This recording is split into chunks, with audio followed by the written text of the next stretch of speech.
Kung bago kayo sa aking channel, huwag kalimutang mag-subscribe at minutin ang bell notification. Guys, tayo natin yung bashers na pumasok para isang bagsakan na. Tapos hihanda na rin nila kamo yung yung mga papel nila. Cause I'm gonna do it once. Cause social media shop really sucks. Ayan natin. Pag andito na yung mga basher, paano na lang, pa-thumbs up na lang para at least alam ko kung magsisimula na ako, hindi.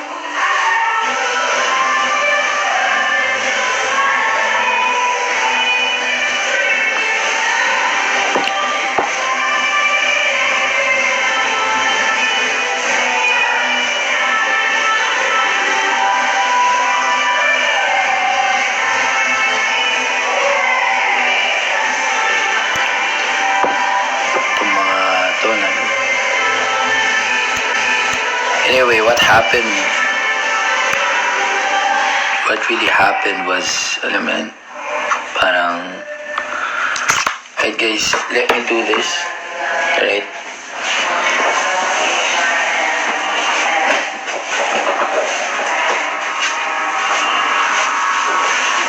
Baka sabihin na naman ng mga basher, uy, nagyoyosi si Lunyo. Kaya na maging Lunyo. Anyway, ito herbal sticks to. Hindi to yosi, okay? Yan o, herbal sticks yan. It's gonna be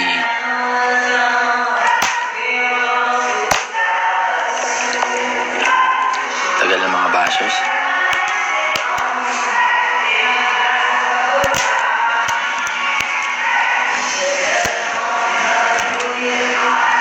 I'm gonna do this because it's the truth for the fans, the people still believing, or if they have questions regarding kung gaano ako ka-perfecto and all. So yun, it's for you guys. Yan talaga kung nasa nasa itong posisyon ka, you owe it to the people. Ayan, ay okay na siguro to.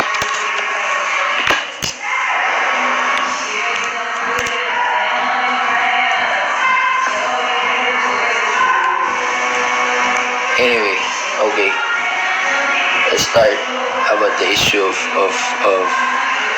between me, Claire, and Ivana. Alright. Come what may. Okay.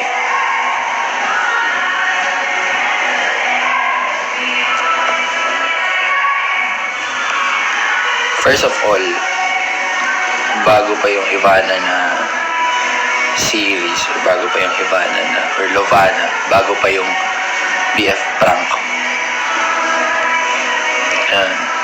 me and Claire were already exchanging messages. And alam mo yun, like I'm doing this, it's not because kailangan ko sagutin yung mga bashers.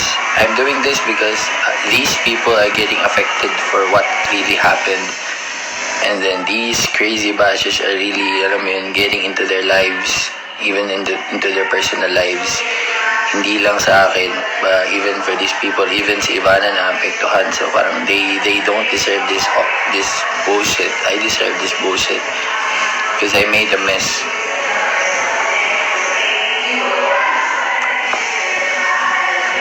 So anyway, me and Claire started messaging, I think, 3rd week of March, and then the Ivana prank happened on April 7, uploaded April 7. But me and Ivana already talked about the collaboration prior to that, of course. And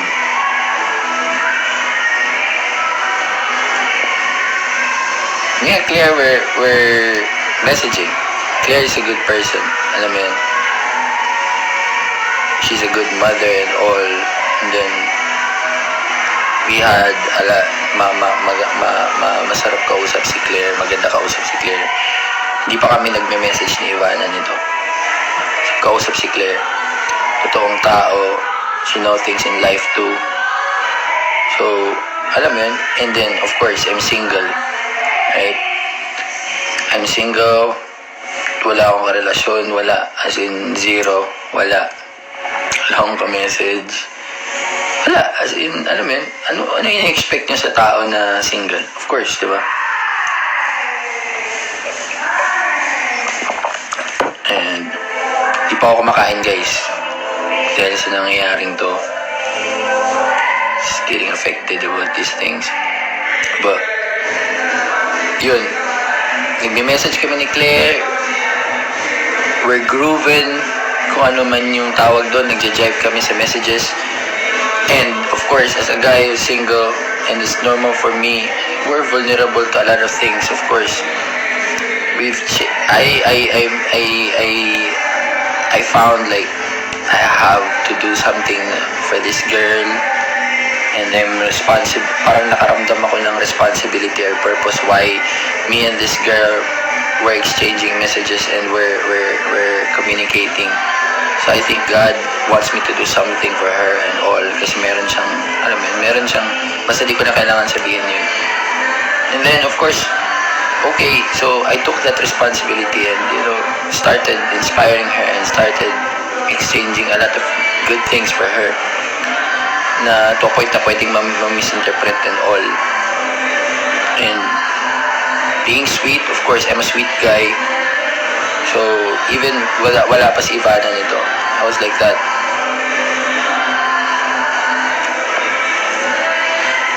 And then, before this Ivana prank, we're good. Me and Claire were jiving, but there's a certain part of her na gusto kong baguhin, na gusto kong, alam mo yun. But I have no plans to commit. Never ako nagkaroon ng plans para mag-commit. Kasi yun kaya nga ako pumunta dito sa China is because, alam mo yun, because I need to pursue my career and all. So, ginawa ko yun. I'm doing this, guys, because I just want to man up with all these situations. Right?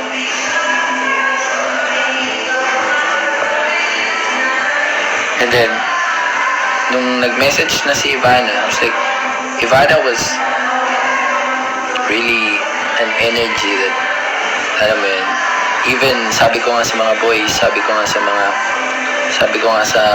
mga Rockwell dito, na February pa lang, sabi ko, what if, kasi single nga ako so parang sabi ko, parang, sino kaya yung pwede kong, or makaka-message pa, or alam mo yun, makakapag-inspire sa akin. Sabi ko, si Ivana kaya. Tapos, February pa lang, I didn't know that I've been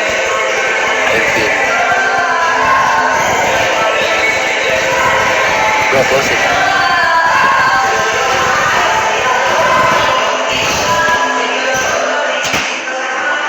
I didn't know that it will manifest. So, February pa lang, ina-attract ko na si Ivana. Pero I never messaged her. And then, yung nag-message na si Ivana, sabi ni Ivana, ito ganyan, maganda yung yung challenges mo. And then, here it started na parang mag-message siya. The feeling was really different. Kahit nag-message kami ni Claire, the feeling was really different. It's like super different. I can't understand the feeling. Yung kilig, yung pakiramdam. It's like that. And then, I was really down to do a lot of things with her. And then, first, she asked me, wala bang masasaktan sa mangyayaring to? So, I told her, even if may kausap ako that time, na si Claire, parang sinabi ko sa kanya na wala. kasi unang-una, technically I'm single. And then, malinaw sa akin kung ano yung intentions ko for Claire and all. So,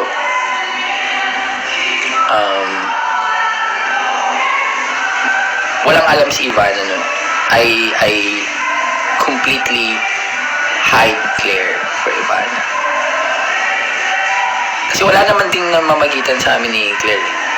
Kumbaga parang, gets mo, mayroon ako mga irresponsible words na pwedeng umasa si Claire. But, at the end of it, I'm technically single that time.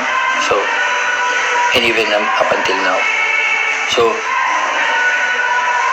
nangyari yung prank. And then, of course, I lied to Ivana na wala ako nakaka-message. Kasi, Ivana was like,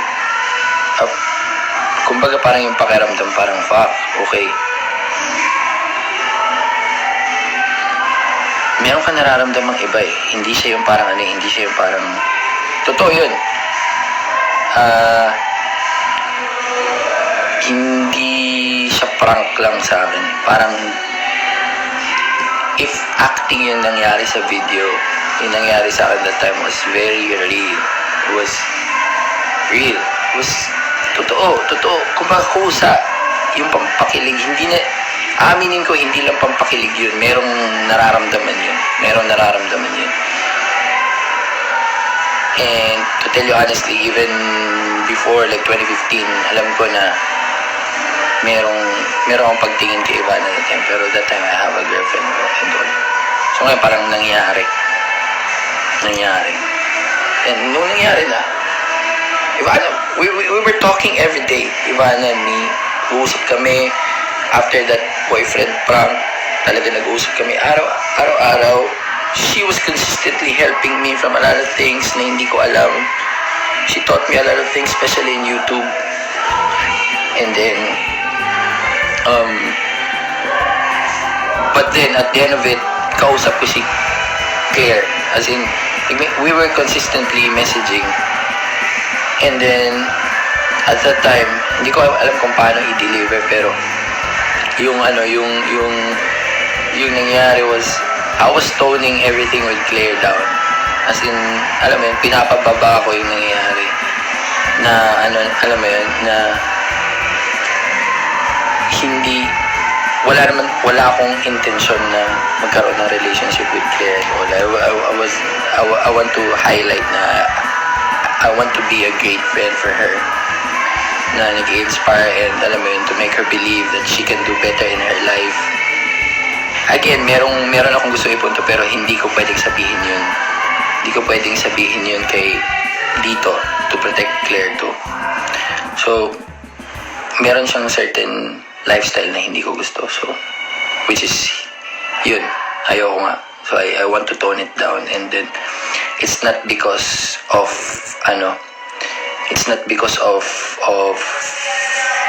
si Ivana dumating. It's because what I felt for Ivana. Right? What I felt for Ivana, yun yung nararamdaman ko. And then, as time goes by, si Ivana was really my top priority. Like, she's very special to me. Like, to a point na pag nagme-message siya, talagang automatic, talagang, alam mo yun, masayang-masaya ako mag-reply. Na kahit ultimo one line lang yung i-message niya, talaga ang haba ng reply ko sa kanya. Because you can't hide the feelings. You can't hide what you feel. Right? And then, for Ivana, it's not about only what I feel. It's about what I think of her. Kumbaga, ang pagmamahal kasi, hindi naman yun para nararamdaman mo lang eh. Na to a point na kahit hindi siya mag-reply the whole day, kahit hindi, I'm completely okay. Kasi, pag mahal mo yung tao, mahal mo yung tao. Alam mo yun, what I felt for Ivana is deeper than that. Right? It's deeper than that. I decided to love her. I decided to, alam mo yun, to do things that will make her happy and to make her feel special and all. And then the wrong thing was just, I hide this Claire thing for her. And then for Claire, I told Claire na, kasi ayokong masaktan din si Claire, or alam mo, ma-felt bad si Claire. And I'm into this situation already. So, I even asked God, anong gagawin ko dito? And how can I release this certain energy with Claire? So, I decided to tone it down. Sabi ko, habang nag-uusap kami ni Claire, umabot kami for hours.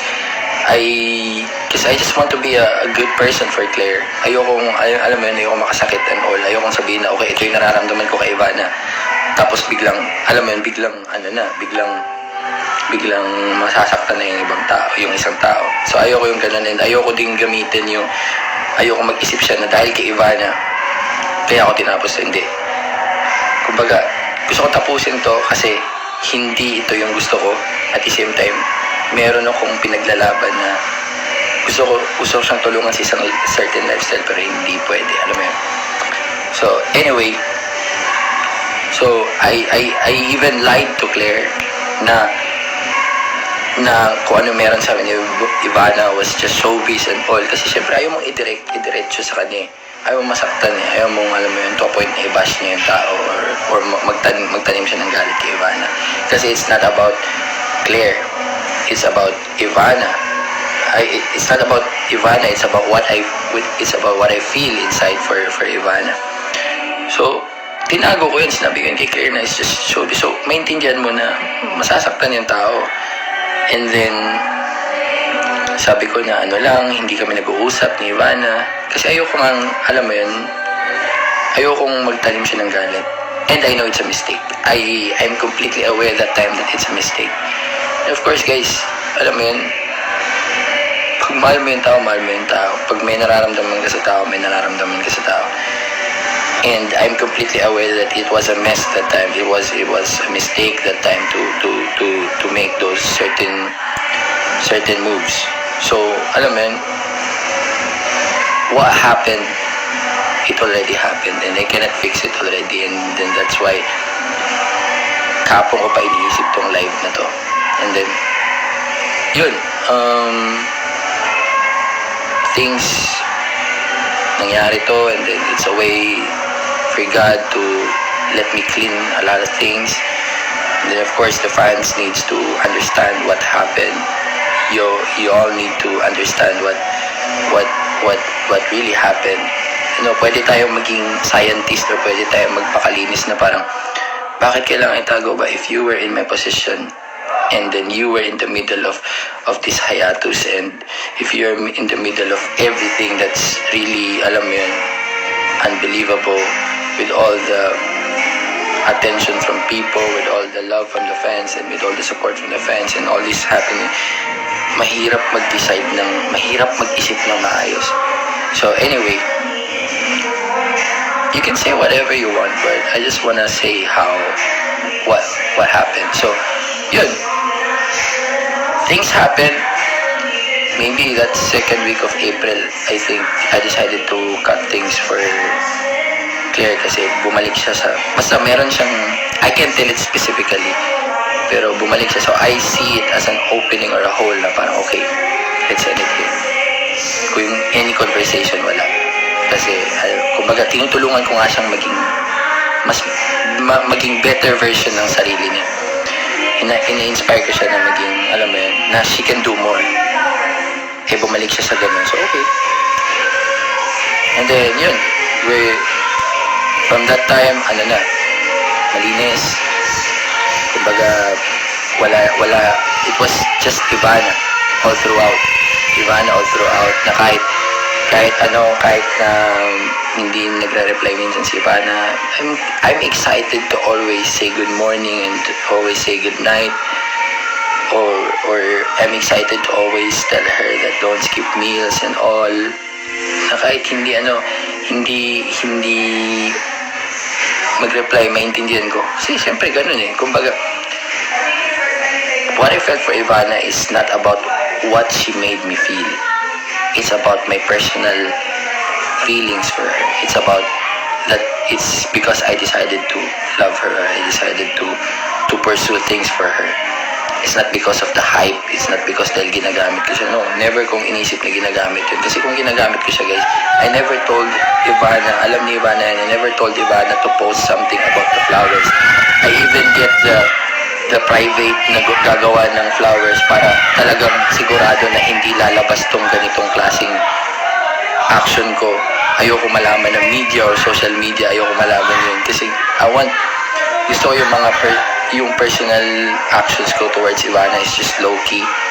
Alam mo yun, ayoko na malaman ng tao yun. Kasi hindi naman kailangan malaman ng tao kung ano talaga yung kung ano yung gusto kong mangyari or kung gusto kong mangyari sa nararamdaman ko for Ivana. I want to keep it low-key. So, I was continue pursuing Ivana and all, and then yun, we're good that time, nag-reply, and then kaka-exchange kami, nagtatanong ako sa kanya ng kung ano yung advices niya towards this and that, and then likewise too, I'm giving a lot of advices for all the things that's happening, and then I think there was a time na parang I just needed a lot of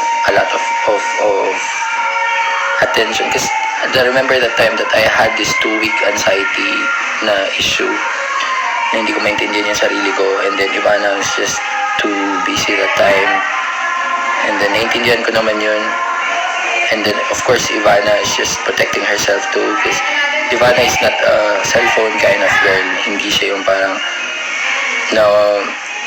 ayaw niya na mangyari lahat sa phone, over the phone. Gusto niya yung ever personal, which is sinabi naman niya yun na pag-uwi or if ever, ganyan. So, naintindihan ko yun. And then, wala akong kausap. And then, as a single guy, or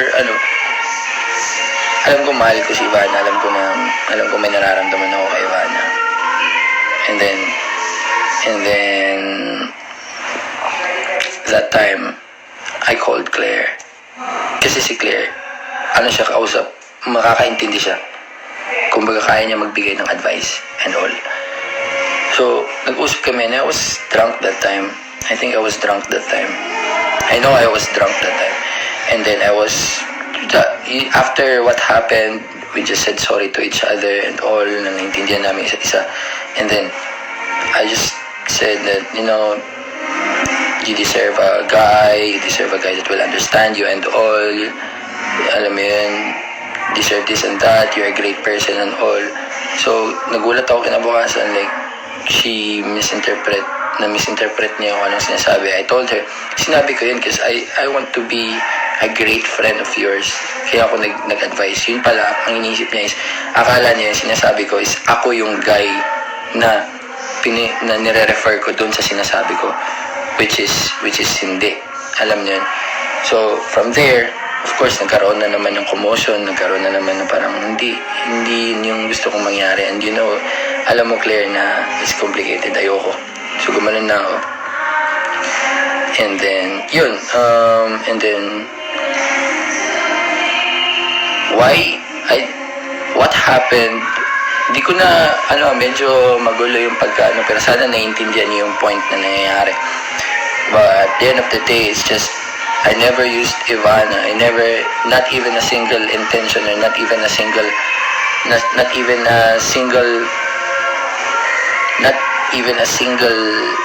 minute na intention na gagamitin ko si Ivana. Kapal ko naman, di ba? Parang never ako nang gamit ng tao para sumikat or para makuha yung gusto ko. Bakit? Bago pa naman si Ivana, I already started inspiring people. I already started dance challenges and all. I know people followed me. It's not mainly because of Ivana, but people followed me because of what I do.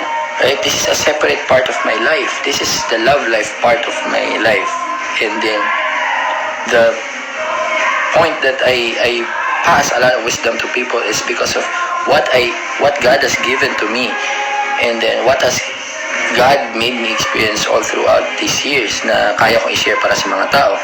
So, yun, hindi ko naiintindihan kung saan nahuhugot ng mga tao yun na ginagamit ko na si Ivana. Kasi yung ginagamit ko, I will always, alam mo yun, gagamitin ko yung pangalan niya, gagamitin ko siya kung saan. No, hell no, I will never do that.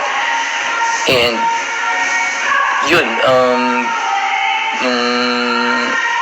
last week, bago niya ako in-unfollow, like, I never messaged Ivana. Like, after consistent ako nagme-message, consistent ako nagpaparamdam sa kanya. She knows that. And then, after maybe that time, because something happened to us here in China. It was really, especially to me, it's really heavy. Akala nyo lang wala akong dinadamdam nung week na yun. But the dance challenges and the vlog that time are my, alam mo yun, may release na okay pang pabalance. Pero I don't want to include Ivana with my burden, with kung ano yung nararamdaman ko na pressure dito sa channel. Ayokong maramdaman ni Ivana yung bigat na nararamdaman ko dito because of the business. Of course, as a CEO, marami din akong bigat, and then that time sinubukan talaga ako last week. It's because of this stupid business war, and it's very common here in China na alam mo yun, talaga mabigat. And then I never message her kasi andun yung syempre parang sana man lang kumustahin niya ako sa nangyayari sa akin. Andun yung parang ganung klaseng, alam mo yan, parang the child in me na parang sana matanong niya ako and all. So, hindi ko siya minessage, and I understand, and then I was very consistent with all my story, and then I was doing live that time, and then I was, alam mo yun, gumagawa ako ng dance challenge, and then I even collaborated with Kim, and then, alam mo yun, nagets ko, and then, hindi ko naisip yung mararamdaman ni Ivana.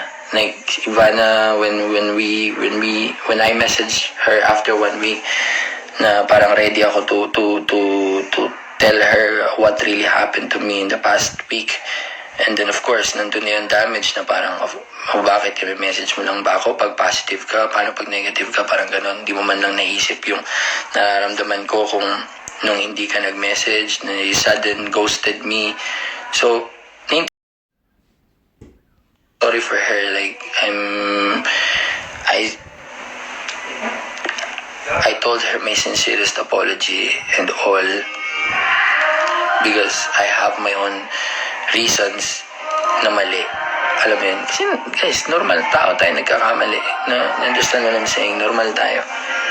And then, suddenly, this come. Like, nag-unfollow si Claire kasi, kumbaga parang, hindi mo rin maintindihan kasi si Claire minsan eh.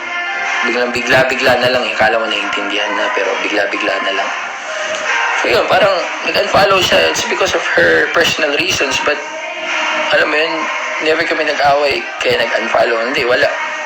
And then si Ivana, she unfollowed maybe because of what happened na, alam mo yun, what I made her feel that time na hindi ako nag-message for 1 week. And then this chaos came up. It's because of these people, stupid bashers na alam mo yun, parang like they're just into. Sobrang init lang talaga ng pananaw nila sa akin. So, just to clear anything, it's like I never used Ivana. Claire was a good person. Alam mo yun, mautak na tao. She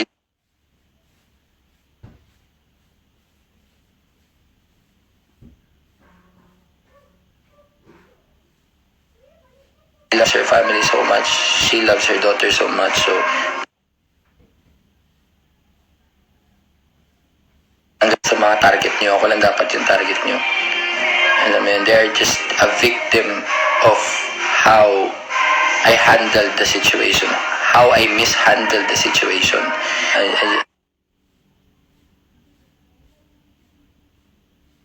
Really, Ivana was really, she knows that I love her. She knows that, she knows that she's really special to me, and she knows that everything from the start, kung meron mang totoo, sa lahat ng totoo is yun yung nararamdaman ko sa kanya. Kung meron mang is yun yung nararamdaman ko kay Ivana. And then she's completely aware of it. Ko nga, kahit 1 year pa niyang 1 year siya hindi magre-reply for certain reasons. Alam mo yan, okay lang sa akin. She has her own reasons. And then, sabi ko, kung meron man totoo nga sa totoo, yun yung nararamdaman ko sa kanya. And it's not completely, hindi ko siya niloko. Kasi pag niloko mo yung tao is hindi totoo yung nararamdaman mo. So, yung nararamdaman ko kay Ivana was real and pure. And then, I hide those things because I know I don't want to create a commotion na parang pwedeng mag-hate si Claire for Ivana. Because wala namang ibang i-hate dito kundi sa akin eh. Kasi sa akin naman ang galing yung decision na yan eh. So, yun, parang for me, that's it. Kumbaga, kung ano yung naiintindihan nyo, yun. The mistake was from me. And it happened on that moment, right? It happened on that moment. There's a reason why it happened on that moment, and then I mishandled it. I understand. And then I just wanna say tanggalin nyo sila sa target nyo. Kasi sa akin, hindi sila. So, feel free to bash or feel free to shout whatever you want. But for me, it's like we have a lot of segments in our life. I'm not a love life coach, but I'm doing my thing. It's because of what I believe, what I understand, and what I experience in life, my art, and my purpose of why God has given me this talent. It's just to inspire a lot of people and alam mo yun, to share happiness to people. And for Claire, I'm sorry to drag your name in this. I'm sorry that people drag your name because of me. And then for Ivana, for causing a lot of trouble in you. But know that I just love you, and then that's it. Know that you're really special to me. Know that you're really important to me, and know that you're one of the most important people that really means to me or matters to me. So, yun. I think everything is cool, and continue doing you guys, and then sana nasagot ko lahat ng mga tanong nyo. And the problem is with me, right? And then Ivana, I believe Ivana unfollowed me not because of Claire, but it's because of what happened first. Yung 1 week na hindi ako nag-message for my stupid, reason. Nakakabobo din talaga yung pagmamahal, guys, sa totoo lang. And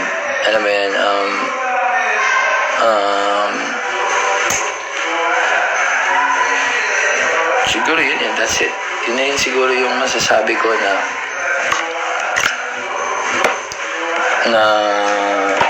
facts about kung meron bang kulang. I don't know kung meron bang kulang, kung may sumobra man. So, yun.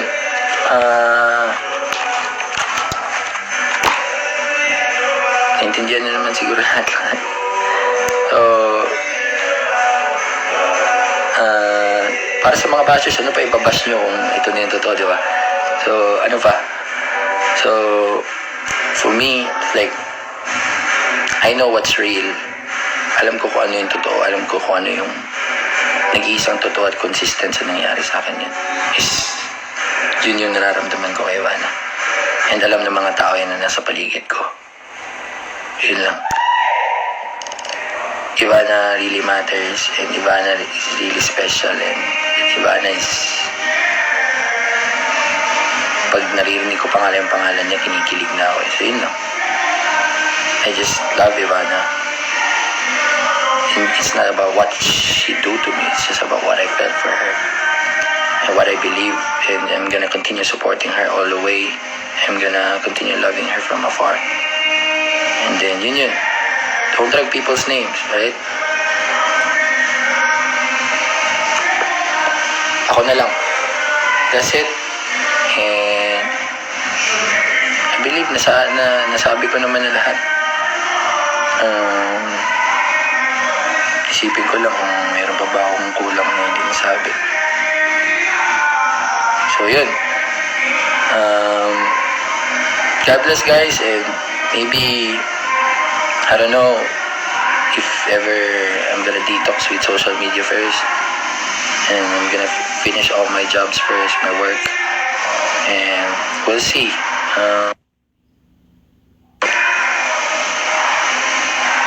Paano ka makaka-share ng happiness kung hindi ka pa okay, di ba? So, mabilis na lang yung pag-share ng happiness kung okay ka sa loob-loob mo. So, I believe itong katotohanan na ito medyo nag-trigger naman ng energy, positive energy. So, yun. Know that mahal na mahal ko kayo. Know that mahal na mahal ko kayo, fans, and okay. Pwedeng niloko, pwedeng hindi ko kayo niloko, but to all the fans, never ko niloko yung pakiramdam ko kayo. Never ko kayo niloko sa pakiramdam ko kay Ivana. Alright? Kung ano man yung nakikita niya sa akin, yun. Kung ano man yung naririnig niya sa akin, yun.